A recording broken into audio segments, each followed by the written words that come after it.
Thank you for watching the Shikama Live Show. So Lufthansa actually gave out another statement saying that they were aware that the co-pilot in that flight that rammed into the side of the mountain was crazy. Those are my words. This is in direct contradiction to the CEO of Lufthansa saying the other day that his company was not aware that the co-pilot was crazy. But the pilot in training had to take off for psychological reasons, so the company was in fact aware of it. I don't know why the CEO would try and make a statement to the contrary. Now, lawyers to Lufthansa had said that Lufthansa should not try and avoid liability and try and get out of it because it would be far too expensive to even do that, and they would simply have to pay out damages to the passengers, the crew, everybody involved in it. And they said that they did finally say that the co-pilot did indeed crash into the side of the mountain on purpose. He had been showing suicidal tendency beforehand. Now my question is, well, I don't have a question because they already answered it. I was thinking, well, why would they put him in there? He was trying to avoid anything that would derail his career. So he had the sense of where his life was heading.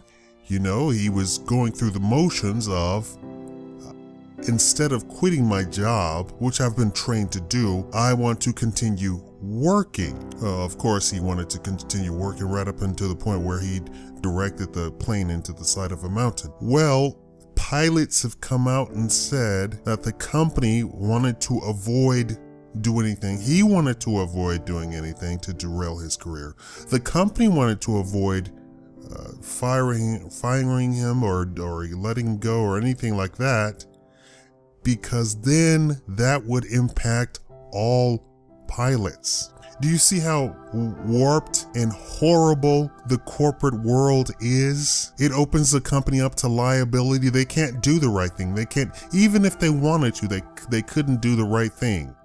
This is a time that maybe regulators need to take a step back and answer some serious questions. Are the regulations put on these companies so burdensome that they can't even do the right thing in instances like that because it opens them up to liability to the regulators and the unions? You can't even do the right thing. It takes something like this where a crazy guy is in control of a couple hundred people and dashes them all on the side of a mountain before the company says, you know what, we already knew this.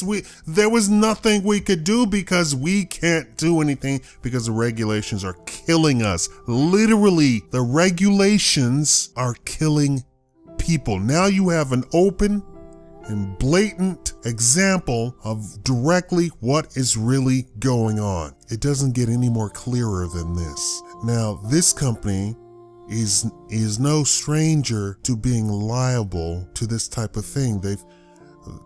Over my lifespan, I've already seen that they've been in trouble beforehand. More than any other company that I know of. Maybe they just have such a funny name that I keep track of it when they get in trouble, and I'm sure maybe other carriers have been in trouble.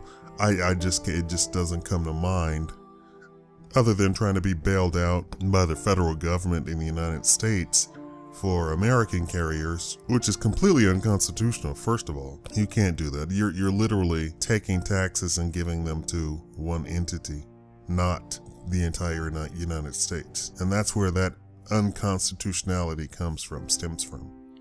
So I don't know if Lufthansa should go out of business completely. I don't know how bad the liability is going to be or how bad the damages are going to be, the damages payout is going to be. I have not been keeping track completely, but I've been hearing at least 5 different reports over the course of the week or so, whenever it started happening.